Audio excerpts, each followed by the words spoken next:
Thank you for buying the Wayne VIP utility pump. This pump can be used for many applications to removing standing water around the home. It is designed to be able to pass up to 3/8 inch debris, but occasionally requires maintenance to clear material that is not able to pass through the pump. This is the procedure to do that. Unplug the pump from the power source before handling or performing any maintenance on your pump. Using a faucet or garden hose, rinse any debris that has accumulated from the bottom of the pump.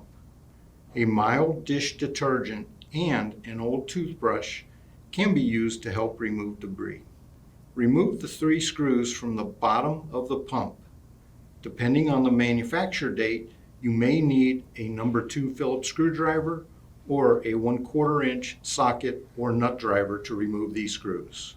Remove the base by lifting the inlet cover off the base. Depending on the manufacture date, some models will require a slight clockwise rotation of the inlet cover before you lift the cover off. Clean and rinse any debris from the inlet cover, impeller, and area around the impeller. If you remove the O-ring with the inlet base, reinstall the O-ring in the volute groove at this time. Reinstall the inlet cover, aligning it with the tab on the pump.